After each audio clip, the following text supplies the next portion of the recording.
How you guys doing today? Good. Good. Sweet. Hey, quick thing. Did you guys know someone won the lottery today? No In town? way. No. Oh, Here? wait. It was me, actually. I Wait, didn't really? Oh, I thought you were saying, no, really. A coworker told me, I went into work today in the morning and she said, "Did you win $4 million?" I'm like, Holy cow. I'm like, no, why? She said, someone in Vermillion won. No way. So I saw it, they said it on Talk of the Town Facebook, but I was like, no, I got to check the news. Someone won. I hope Well, if you're out there, we're talking about Vermillion Community Vermillion Community Theatre today. And boy, could we use more philanthropic contributions. Exactly. Those would really help us out. Yeah. And hopefully you're already a donor. Yeah. they won the ticket over there at I think it's the Freedom gas station. No way. Wow. So they're going to be happy too. Yeah. I was like, oh, man. That's what happened. Man, I cannot believe $4 million. Now you're going to see a spike in people buying from Freedom. It's a lucky spot. Yeah. And I think also because of that, according to the news, that Freedom or the gas station, they'll also get like a $10,000 bonus or something. They get some kind of they get a bonus for selling the tickets. Didn't know that. Yeah. Yeah. So I was thinking maybe I should just buy some lottery tickets now. Yeah. I'd be so primed to win if I just play in the first place. But Well, I mean, you're so unlikely to win. What are the chances that two would occur in the same town of 10,000 people? I bet there's still a rush on that specific spot, though. Right? See, my dad. So I think it was my mom. I think my mom would say like, they say, what's the point of, trying for the lottery? Your chances are, slim to none. And then my dad's like, but someone always wins. So it's not zero. Might as well be you. It's like 1 in 300 million or something like that. So before we start, what would you guys do with $4 million? Like, let's say right now, today, you won the $4 million ticket. What are the first things you could do? Someone said get a lawyer. You get a financial plan. I've actually thought about this, even though I don't play the lottery. I would put in a complete new set of musical instruments in the public school district from start to finish. Ah, that's so nice. What about you, Carrie? I can think of lots of things that I would do. For sure, first thing would be make sure that my kids have enough to get a college education.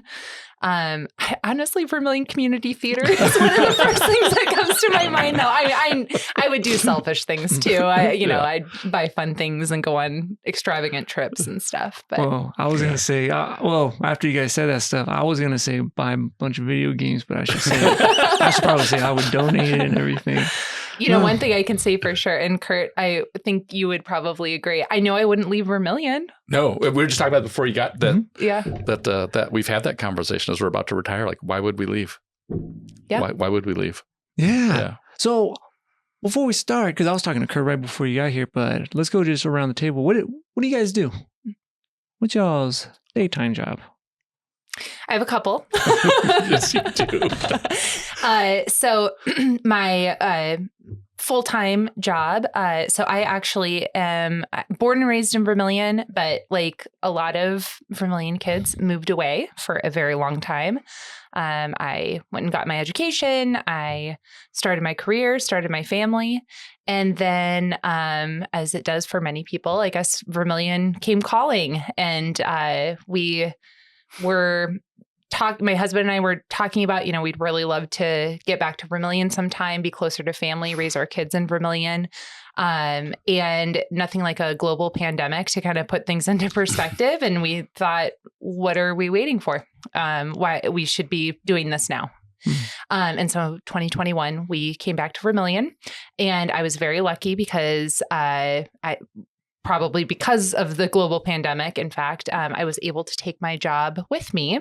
So I am the communications director for a nonprofit organization that's actually Nebraska-based. And it's actually a community foundation that's Nebraska-based. But my work through that organization really got me interested in rural community development and things like that. So those are all things that I've been so proud to bring back to my hometown. Additionally, in December, my husband and I started kind of a side hustle called Mulberry Pie Wood Fire Pizza. So that's y'all? That's me, yeah. Oh, snap. That is y'all. Yeah. Oh. So go have some if you hadn't. It's awesome. Yeah. It's awesome. Because me and my wife, we do like the taco stuff. Yes, I know you. So when you guys started at the brewery that first night, so I remember you guys were Yeah. there. Yes. So I guess I think we were y'all's second or third Yes. customer. Yeah. Oh, snap. I'm talking to a celebrity. There you go. Yeah. No, I totally remember you guys being in line because we were really excited you were there. And your daughter's Victoria, is that right? Yeah. So right around the age of my daughter Eleanor, they've played soccer together. Oh, it is a small town. Yeah, is. it's a small town. Oh, that's crazy. Oh, damn, that is. Oh, that's kind of freaky, but it's kind of cool. Then we were talking about that with. I was talking with Kurt about like how the small town, like everyone kind of knows each other, and it's whoa, that is. And now it just came true again. Yeah, Yeah. That's funny how like oh man, that's I don't know. For me, I feel like that's some cool stuff. All right, what about you, Kurt? I work at USD, and like a lot of people who work at USD, I'm not from around here. But we certainly love being here. I came to USD as a history professor, and I still do some of that, but I've been an administrator the last several years, and so I'm the provost at USD. And is there any, because you were talking about retirement, but is there any, I always ask people that work at USD with higher up positions, is your goal going to be like to be president of USD? Or? No, not at all. We have a really good president and love working for her. And I've been around university presidents enough to know that that's not a job I want. I want to stay on the academic side. Okay, everyone says that. They're like, no, I don't want to do it. I'm like, really? I feel like it would be fun unless I'm... No, I don't. I don't think fun's... I'm not sure that's a descriptor I'd use for it, but... Okay, yeah. Sweet. So I guess you guys are on here because we're going to talk about the Vermillion Community Theatre. Mm-hmm. So I thought, and correct me still, I'm still trying to get used to it, like the Shakespeare Festival that happened, right? That's different. That's not us, right? That's a completely different group that also started in Vermillion, devoted just to Shakespeare, and they have grown by leaps and bounds as well. And it was always a Vermillion based. It still is Vermillion based, but they've really expanded to bring Shakespeare to other parts of South Dakota, to other populations in South Dakota. We work with them. We're all interested in the same kinds of things. We all love bringing theater to the community, but they're a little different entity than we are. Okay. We have a lot of folks who are involved in our productions that are also involved in theirs as well. And what an embarrassment of riches in a community our size to have a world-class Shakespeare festival. And I mean, not to toot our own horns, but we like to think that we're a pretty high caliber community theater as well. Yeah. If you are enjoying this and want to be a guest or sponsor, email me at vermillionunplugged@gmail.com.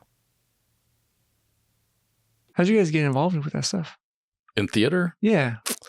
I always did it as a kid. I mean, although I like to draw a distinction, though. I'm a band nerd at my core, and who always did a little theater on the side. But at the core, I'm a band nerd. But if you're in music, you wind up often doing these kinds of things. So I grew up doing productions, and then when we came to Vermillion, and there's been different versions of Vermillion Community Theatre over the years. So there was a version of Vermillion Community Theatre that existed before we moved here, and the current version of Vermillion Community Theatre was sort of recreated out of that in 2002. And I've been involved with VCT from 2002 right up to just a few weeks ago. Oh, snap. Okay, cool. What about you, Carrie?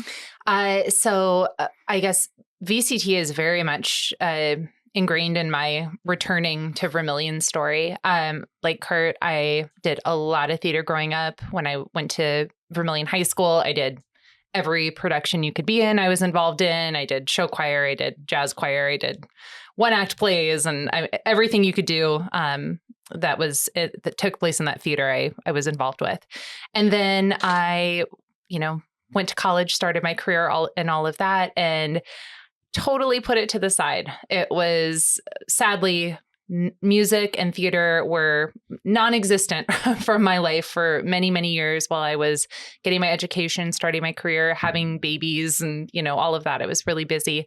And then when we moved back to Vermillion, they were doing Sound of Music that summer, and I had been telling my family that I'm going to get involved in community theater. I think, but it might take a while, maybe not the first year. And my mom said, you should try out. You should try out for Sound of Music. Just do it. I did. I got a part, and like the rest is history. I mean, VCT has been such a huge part of my life since returning to Vermillion. It was instant family, instant friends. It was a community to belong to right away as soon as we moved back. Man, I think I'm like the only one that hasn't been involved like in theater. Everyone I talk to that's been here, they're like, yeah, I've done like a little bit of theater, a little bit of fine arts, band. They mentioned that. Yeah. The only experience I had was middle school. I did band. I played the French horn. There you go. And then freshman year, I did same thing. It was just band, and then I stopped. But I've never done like theater stuff at all. I mean, I'll pretend in my house. It's fun to go out there and be somebody else. I mean, to do it with a group of people who you just grow to love over the years. I mean, it's just this amazing. You get to experiment and have fun and just be part of something that's really big and really cool and like, not to toot our own horn too much, but really good. So, yeah. I think the special thing about community theater too, and just being involved from every age, Kurt and I can tell you dozens and dozens of stories about young people that have gotten involved with VCT and completely transformed over the summer. Whether, maybe they come in with not a lot of confidence and they are a totally different kid, or they gain independence, leadership skills. There are so many things outside of just knowing how to act and memorize lines and things like that are developed through being involved with the theater. So I haven't been to a musical from y'all. Actually, I haven't been to one here in town. So I'm very, very curious. Is it like a real production? It's a real production. I mean, I would put our production up against any community theater in the region, and I think our best productions are as good as you're going to see in a lot of places. It's high end. We don't do watered down versions of productions. We do full Broadway productions. Our sets are amazing. Our lighting's amazing. Our sound's amazing. We do a live pit orchestra for every show. The quality of the talent that's in town is just incredible. It's like sometimes you go to a show and you'll be like, wow, well, those three people, they were pretty good. And then the rest of people are okay. Mm-hmm. And I would go through our last show and you go down the cast list and just watch what everyone did. And it is top notch and just amazing from top to bottom. It's, and part of it's the community piece, right? I think the environment is so supportive that people help each other along. People help each other be better and do amazing things. It's one of the most incredible community-wide experiences that I've ever had, whether living here or anywhere else. Oh, okay. Is it just volunteers? Or how does it work? The whole thing? Almost exclusively volunteers. I mean, the machine that powers VCT is volunteer driven, 100%. We do, it's very important. We do a lot of fundraising, grant writing, things like that to make sure that we can compensate fairly the folks, like especially the professionals that are involved in the production side of things and stuff like that, lighting, set designing, all of that good stuff. But for the most part, very much volunteers. The folks that you see on the stage all volunteer actors, and people do it because they love it. They do, and they come back. I mean, there's a story I have to tell you with one of our pit players, Andrew Wolf, is from Pierre.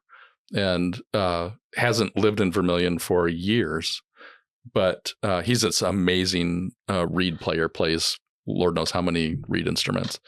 And Andrew, every summer, carves out 2 weeks of his life where he comes. I think he stays with his brother in town, and this is just what he does because he loves being a part of what we're doing, and we love having him here. And it's just part of. I mean, there are so many people who do that and I think the nominal pay for a pit member is literally it's $50. per right? hour. Which doesn't cover even these people's gas, right? I mean, but they people like Andrew do it because they love it, and I think you find that across the board with cast, crew, everybody. Do you guys do anything with the university? Like with their stuff, with Ray or all that? We have Ray is a big supporter and we appreciate that very much. I would consider we have a partnership with the USD theater department. We try to be supportive always of what each other's doing. But we have the success of our shows, depends on the talent that we recruit from the university. Just this last show, we did Shrek the Musical. Our lead is a university theater student, and he was amazing. So many of our musicians, folks on the production side of things, people in the pit playing instruments are students at the university. So you guys get it from everywhere. Students, also like it could be even kids. I think I've seen. Oh, kids. absolutely. Yeah, absolutely. Yeah. So it's from all over. Yep. I think one of the things that I love about VCT most is it's one of those opportunities where, my life, for example, is focused a lot around USD, and the most of what I do is with USD people, and they're great and they're wonderful if you're listening. But the thing that I love about VCT is it brings people together from all different parts of the community. You get to know people and interact with people who you might not otherwise get to do it. Sometimes you are just blown away by, somebody will show up and will make such a signal contribution to the show that I'm thinking about. Olivia wasn't in the show this year, but Olivia from Newcastle, somebody come, and I remember the USD theater people as she was singing in Newsies thinking she was a education major at the university, and they were like, how do we recruit this person for the musical theater program? Because she's, just incredible. And, we have, you just interact with people who you might not otherwise get a chance to. And you get to see what it is that makes Vermillion such a great community because you're with these people a lot. How was the Shrek musical then? Like through production, how do you guys pick it? Tell me the whole thing. Oh, well, yeah. So Kurt and I are both board members. So a little peek behind the curtain, I guess, is that basically when one show ends, we start talking about what the next one's going to be. And so we'll be spending our, the next couple of months determining what the production for the summer of 2026 is going to be, and the whole season for that matter, because we really present things in seasons now. But it starts with a conversation, I guess, between typically our producer is typically Matt Nesmith, my goodness, who also sits on our board of directors. And Matt's very involved at the theater department at the University of South Dakota and very knowledgeable in all things theater. And so he's instrumental to the process, generally identifies someone that we would like to have direct the production and involves them in the conversation. And then it's kind of all hands on deck with the board of directors, with the people he's starting to identify to be on the production team and the director. So yeah, it's a big, we'll sit around a table literally and people will, I saw this show or I've heard about that show or I was listening to the soundtrack, and it starts off in kind of a, fair amount of chaos, and then we winnow it down and wind up with the show. And sometimes, like in the case of Shrek, especially, Shrek was a show that we had wanted to do in 2024 and we couldn't because it wasn't available to us because a touring company close by was doing it. And so that's when we did Beauty and the Beast last year. And then, but even Shrek had to kind of earn its way back in 2025 too. There was some discussion about, should we do Shrek? Should we do something else? And there were 2 or 3 other options that were really kicked around. And then you have to, go secure the rights to it and make sure that you can actually perform it. And then, then the work really starts in earnest about February of every year when the production team comes together and you start. I think people don't realize how much work it takes behind the scenes, because the conversations are really about, okay, here's the show, but what do we want the show to look like? What tone do we want? What kind of what are we trying to do with this show? What should the color palette be? What should the sets look like? What should the lighting look like? And that's a really involved set of conversations that happens all through the spring. There are presentations to the board about different options. It's not like, okay, we've got the show, go get the turnkey solution, bam, put it on. There's so much creativity involved in bringing a show like this to life in a way that makes sense for Vermillion, South Dakota in 2025. Yeah, Oh, okay. I'd say like we even look at thematically, does this feel like it's being presented in the right moment? Is this a good fit for Vermillion? We also just, as a rule, like to choose shows that involve as many people as possible. We want to have shows that can, bring in large casts and give lots and lots of people an opportunity to be involved. Is there any shows or musicals that you guys want to do for We couldn't next year? tell you even if there were. Wow. Yeah. It's funny because people start bothering us the moment the show is over. You start getting bombarded. I had emails this week already with, what are you doing next year? Well, I don't know. We're months away from what people want to know. And What are some popular requests? lots of it's an interesting mix because there's a fair amount of sort of classic old Broadway shows. But then there are people who, they went to the Guthrie and saw something a little more cutting edge or newer, and maybe we ought to. It's really all over the map, I think. Yeah. And there's so many factors. Kurt kind of alluded to this before, but just because you want to do something doesn't mean it's possible, or maybe not at that particular time. There's lots of different things that the company that we pay for the rights to be able to produce a production within like a certain amount of time. But there's lots of rules around, there can't be a national tour of a production. So we did Beauty and the Beast a couple of years ago. That was largely due to, that was the last year that community theater was going to be able to do Beauty and the Beast for quite a while because they're doing a national tour. They take into account like how many miles you are from other companies that would be presenting the same production. So there's lots of different things out of our control that factor in as well. And in our craziest years, it's been a while since we've done this, but in our craziest years, we've on 3 different occasions, we've written our own shows. And that's a ton of work in its own right too. I don't know if we could muster up the energy to do one of those anytime soon, but we have done some fun shows that were very in 2 cases were very Vermillion specific, which were kind of fun to pull off back then. So when you guys get a show, like for example, Shrek, is the script already written? Like, do you guys buy it? Oh, okay. And really, you're limited in terms of what you can modify in a show too. Wow, really? Yeah. I mean, we're dealing with, copyrighted material, and that you are sort of limited in how much you can alter or not. I mean, really, you can't alter very much. You can throw little one-liners in and things like that, which we've done. Yeah.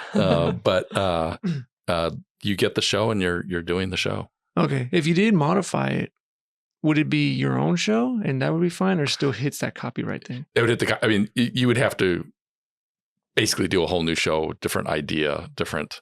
If you did Shrek and said we're going to change this one scene, Disney or not Disney, DreamWorks would be on us in a heartbeat. Really? Whoa! They Yeah. really want to protect their assets. Then. Very much so. I mean, because it's a really valuable piece of intellectual property, and it's in their interest to make sure that their piece of intellectual property is presented with some variation, but pretty much as they intended it, because it's their property. We pay to use it. Oh, okay. Would you guys ever do Lion King? That's the only one I know. Oh no, there's 2 of them. There's Lion King.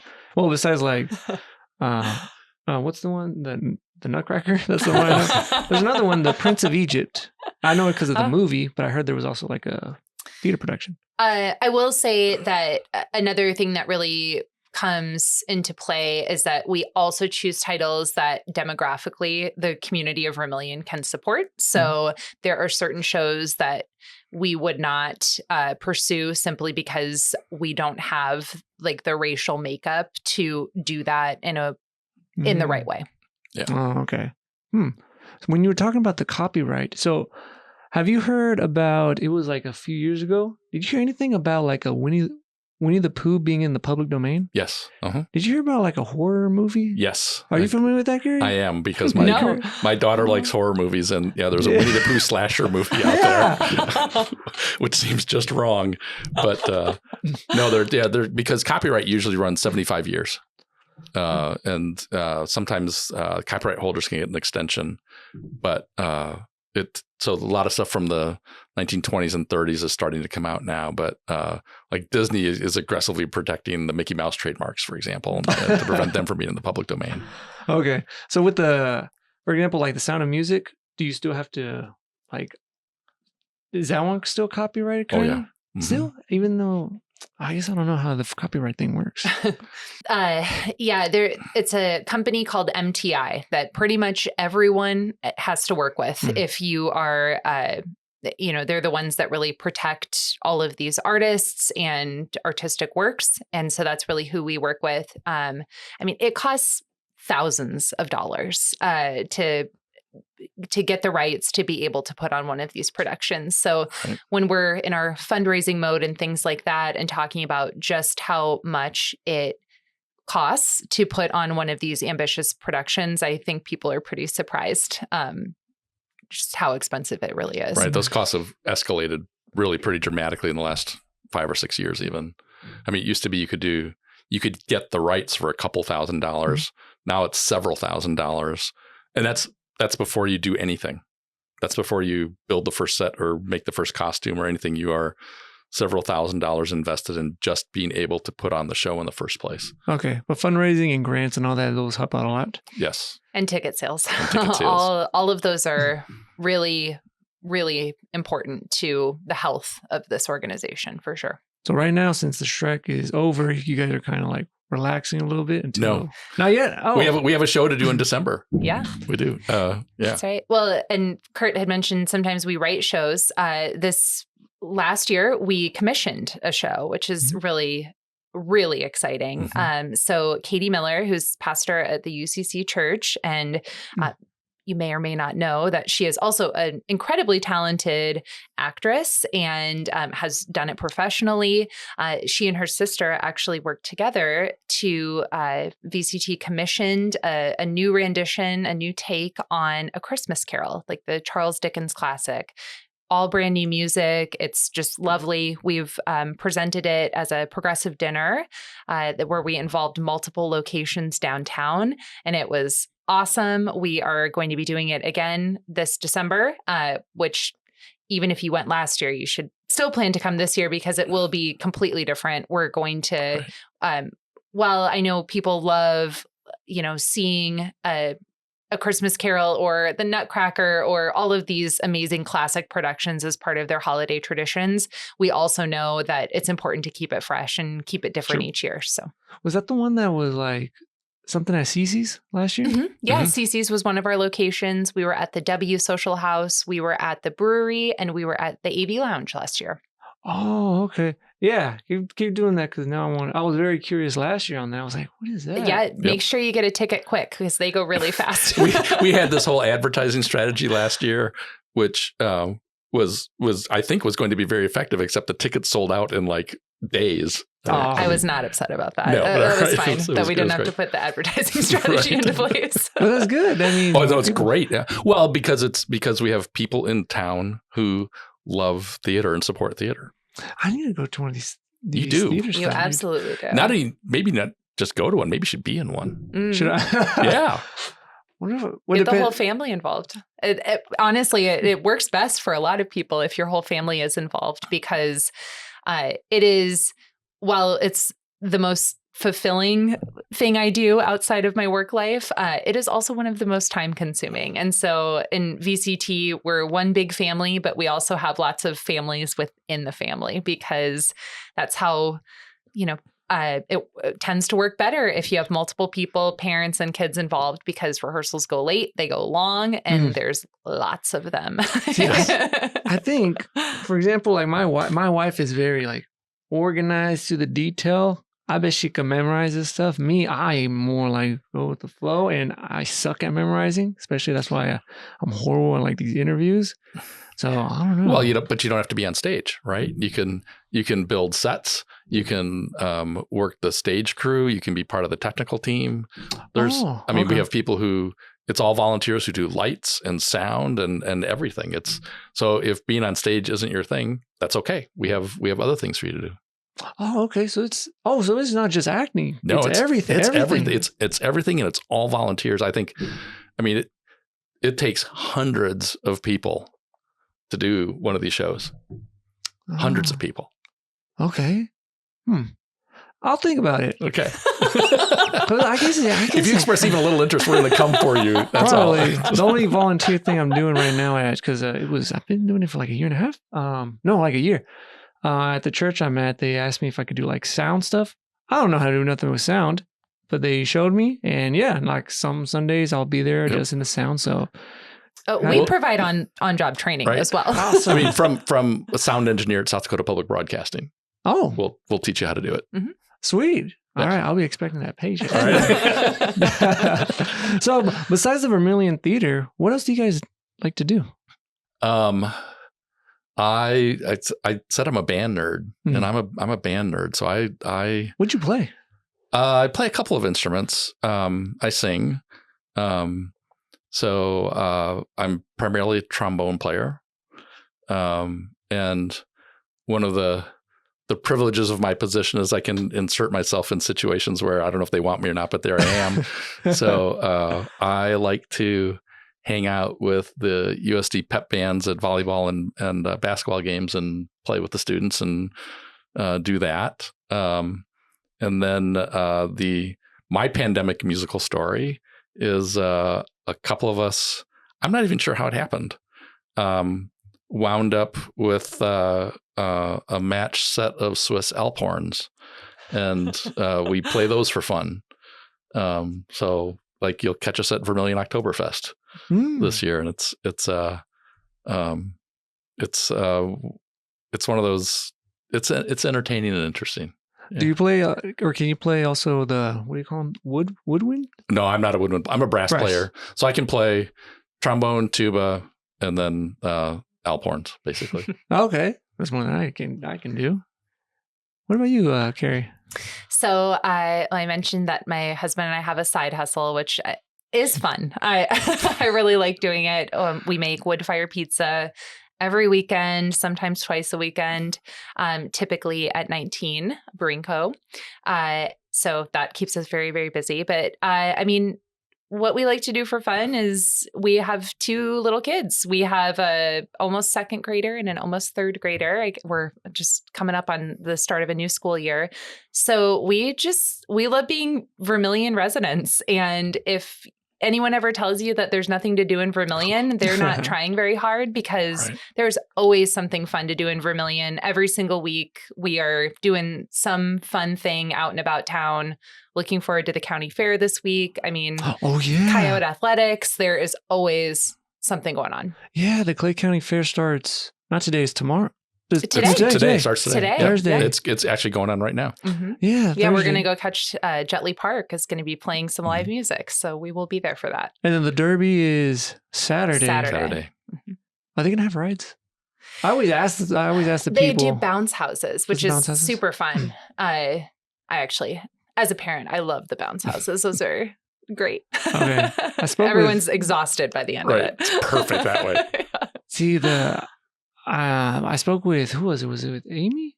I spoke with someone about it, and they said they have, don't quote me on this, but I think they said hopefully, I don't know, it might be a few years or something, that they want to move, I think, the fairgrounds to somewhere like bigger, like a lot bigger. Oh, interesting. Cool. Yeah, so they could have like more stuff, and also it could just be like same thing, a yearly thing, or not a yearly thing, all year round, something like that. Because a lot of people want some rides. And I like the Derby. I like everything. It's because did you guys see that a few weeks ago they had that carnival? Mm-hmm. Yeah, yeah. They had a carnival. They had a circus. Oh yeah, the circus was there too. Stuff. Mm-hmm. There's farmers markets always happening at the Clay County Fairgrounds. There's always something going on. It's starting to grow now. Like, and I was talking with Kurt about it. Like, we're really starting to chunk up a little bit now. Mm-hmm. So that's good too. And then with us, it's been a wild summer. It's been, I want to say good, but it's been sucky too. So it's because also the rain's been delaying my stuff. But if there's something positive with the summer, so my wife is pregnant. Oh, congratulations! Oh my gosh, Yeah. congratulations! That's awesome. We found out that it's going to be a boy, so I'm excited. Oh I'm my actually very goodness. excited. I mean, if it was a girl, of course, if it was a girl, I would love my child. Yeah, better be careful. I'm just saying I would love a little more testosterone in the house. It's just me, my wife, and Victoria. And Victoria is great. So my kid Victoria, she loves babies. Like, I don't know, she just loves babies and little kids, for I guess kids that are younger than her. And she kept saying, "Oh, I'm gonna have a baby sister." And I'm like, "No, it's gonna be a baby brother." We didn't know at the time. Yeah. She's like, "Sister." I'm like, "Brother, sister, brother, sister, brother." And then we did kind of like a mini gender reveal. It was just us with some few friends. You know, we tossed something, we broke it. Man, the look on her I was face. gonna say, how did she react? Yeah. It was, if you ask her, like, she doesn't like it. Ask her, because I'm like, because I'll tell people, like, "Are you excited about, tell them about your baby brother?" She's like, "No." Just wait till he's here. She's gonna be right there. Yeah. She's gonna be right there. I think she'll come around, but I am excited. But I'm also kind of scared because Victoria is 10 years old. So this is, I guess, 10 years without like a newborn. Mm-hmm. It's also a son, which I'm like very nervous because what my wife has heard, she says and you guys tell me, she says with sons and boys, what she's heard is that they're very, very hard to try to keep alive because they say little boys try to kill themselves sometimes. Yes, I agree. It's also, ours are 4 years apart, a daughter first and then a son. And we were amazed by how much we had repressed from one child to the other, as far as all the accidents and all the inconveniences, and and you're with the second one and it happens again, thinking, "Oh man, that's right, I forgot about this." But it's great. It's great. It's great all the way through. Kids are awesome, and then having kids here in this environment where you can there's just so much. They can have such a good, fulfilling childhood here. It's when we moved here, we used to tell people that we had moved to Mayberry. Because kids going to the pool on their bikes, nobody locking anything up. People sort of looking out for everybody else's kids, treating them like their own. You're gonna love having little kids here. Yeah, and also because one thing I mentioned this before, one thing that surprised me about Vermillion is like when a lot of people leave their doors unlocked, and I never do that.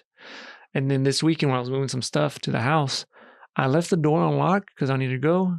And because I had cameras still because I'm kind of a little worried. And then I came back, I'm like, no one broke in. It's just so I'm still trying to get used to it. But yeah, I hear like some people, they'll say, "Hey, can you like check something?" Like, "Yeah, do you got the key?" "No, the door's unlocked." "Oh, what?" Yeah. And then there was a coworker, this was like 2 years ago. She said she was showing me her security cam footage. And she said, but she was also in the house. She said some random college kid, I think he was drunk or something. He just went inside the house. You got the wrong house. Oh, wow. That happens. I've heard those stories over the years. You find somebody on the couch and think, you don't belong here. Yeah, that, and there's not too much crime at all, but stolen bikes. They say that's common, but you'll find them. Right. Someone just needed a ride home. Yeah. So some strange stuff. I never been around the bars when school starts. They're not. I mean, they're college kids being college kids, and it's nothing. You don't have drunk ragers going on. It's just people having a good time. And actually, I would argue if you go earlier in the day, I mean, go to Carrie's at 5 o'clock on any Friday, and you'll see a lot of older Vermillion out there also having a good time, listening to some live music, enjoying themselves, chilling. Sweet. Yeah. They say Leo's has good wings. I never been to Leo's though. Well, you need to work your way around town and check these places out. You need to get out more. We got to get you to a VCT show. I know. I thought give you a checklist or something. I thought I hit everything, but I haven't. But I would admit that me and my wife are more, well, I'll say my wife, she's more like a foodie. So she loves trying new things everywhere. I think we hit up unless there's other restaurants I haven't checked out, but I think we hit up every restaurant so far. And besides like the new stuff coming up, because we tried y'all's pizza. And I know the brewery, they'll have like some new things. I think over the weekend too, a new food truck opened up. Duck and Cat. Oh, yes, right. Yeah. Chef Dana Christensen. He is amazing. We were actually making pizza in another town, so we didn't get to go to the opening, but we sent a grandma and a kid in our stead, and they said it was amazing. With the food stuff, you don't get like competitive? Like you're like, oh, look at those people. No. There's no room for that. And a community this size, if there is a foodie scene developing that benefits all of us. No, absolutely not. No competition. Okay. So speaking of food, where do you guys like to eat around here? If you guys go out to eat? Boy, there's so many good places. I mean, we like to cook, so that's we probably don't go out as much as we should or could. But I mean, the menus change. CC's is always shaking things up. Wimps is actually in the process of overhauling their menu. We were there last night and saw a lot of new things on there. Love going to the Brick House, the pop-ups. I mean, we've had more than one mulberry pie pizza in our lives. No, there's just, I think it's sort of whatever you're in the mood for, chances are there's going to be some place that has something that you want that night. I think Fayuca and Nopal and Mamacita's all opening up in the last year. And we lose some too sometimes, which is unfortunate, but there's for a town of this size, there's an awful lot to choose from, I think. Yeah, there is. I think the ones that will hit up the most will be, if it's like me and my wife, sometimes Victoria will go, but if it's just like, if we're doing like a dinner date, we'll hit up like CC's. I like the environment, like on the inside. I don't know what it is, and actually the food is really good too. I like all of it. Maybe that's why. And Victoria's favorite place she loves is Silk Road. Oh yeah, especially because Jason and Tia and all them. I wish they were open more. They always change. Bring back the lunch. If you're watching Silk Road, bring back the lunch buffet. They had a buffet before? It was a great buffet. I mean, one of my favorite friends, Damon Liederchurch, and I would go and embarrass ourselves at lunch regularly at the Silk Road buffet because it was just fabulous. Yeah. Oh, you know Damon too? Oh yeah. You know everyone. No, but it's Vermillion, right? I mean, yeah. No, I met Damon in 2008. We've been friends for a long time. Who else do you know? Who do you hang out with that works at the university?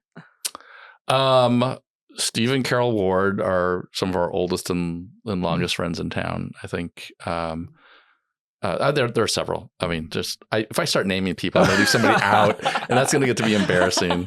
But there are so many good, wonderful people in town here. Yeah.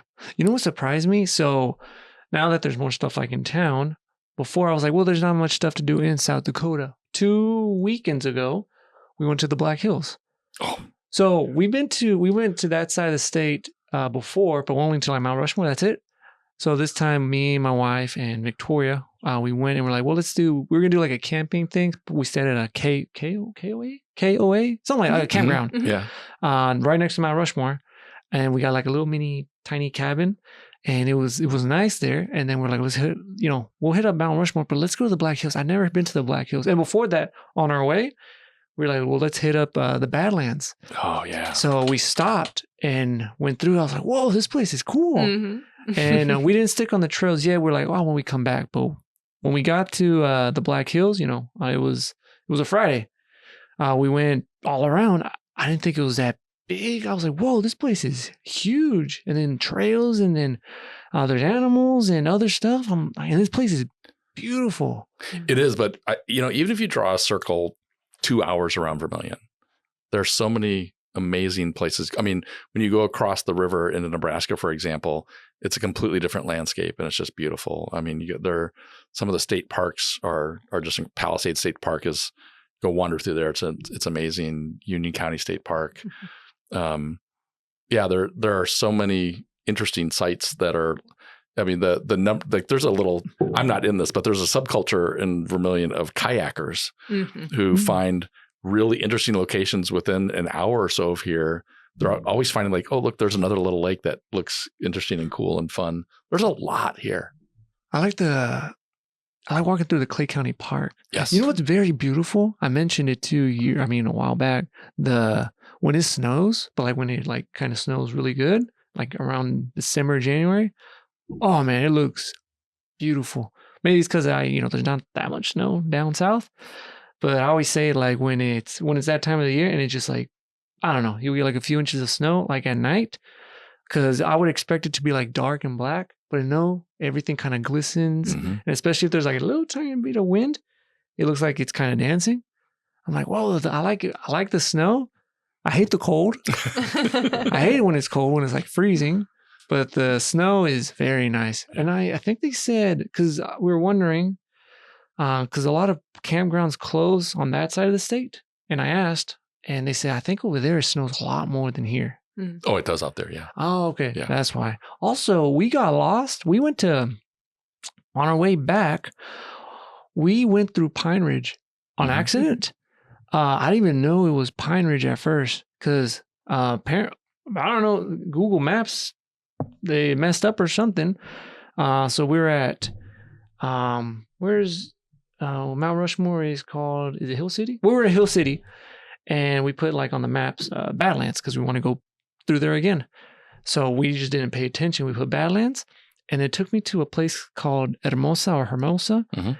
And I was like, that's not the right way. But we went straight and, it's all like grasslands. Oh, it's kind of nice. It's all green. And then I noticed like everything started getting very yellowish and all just grasslands, like dead grasslands or like a prairie. And I was like, where are we? And then we hit a dirt road. We're driving for like an hour.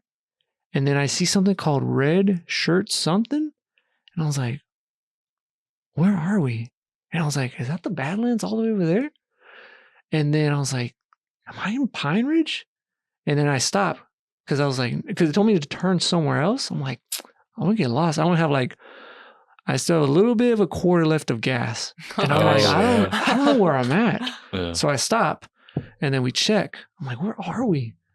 And then, I zoom in and it says like Pine Ridge. I'm like, we're in Pine Ridge. Mm-hmm. And I was like, well, where's the closest gas station?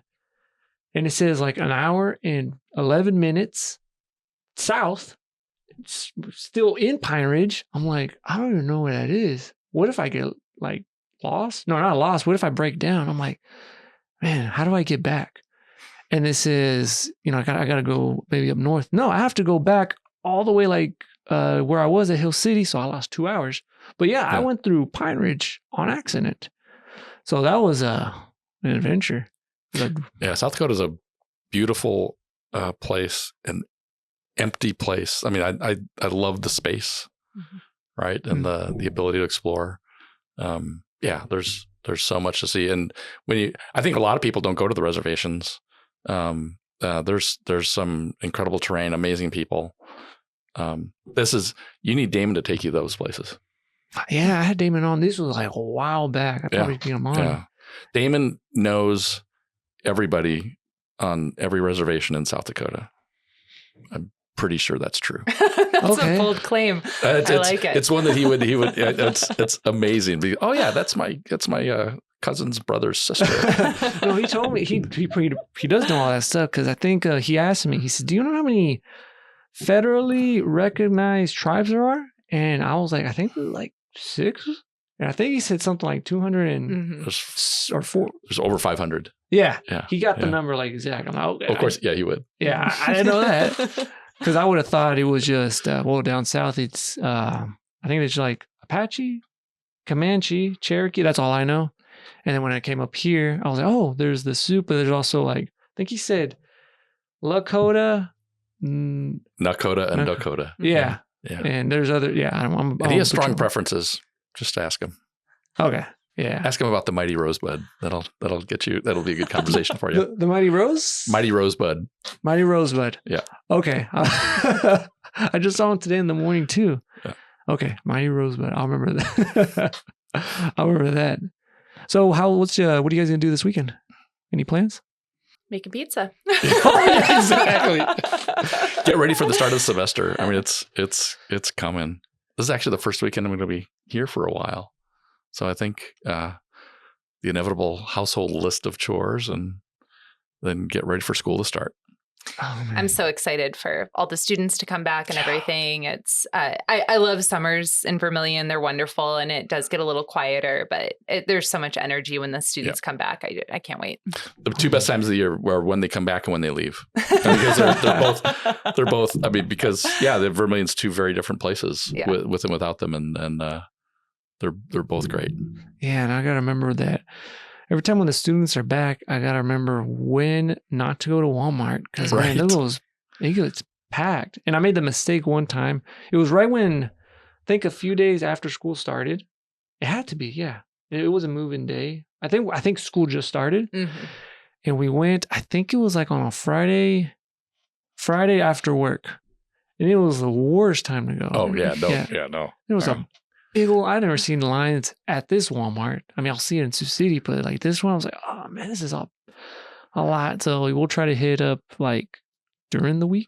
Yeah. Because everyone likes shopping on the weekends. There's all the subtle readjustments too. Like we laugh because you'll pull up trying to cross Main Street and you have to wait for like 7 or 8 cars before you can go, and you find yourself getting annoyed that you're being held for an extra minute. Right? Exactly. Yeah. It's like, what happened to my town?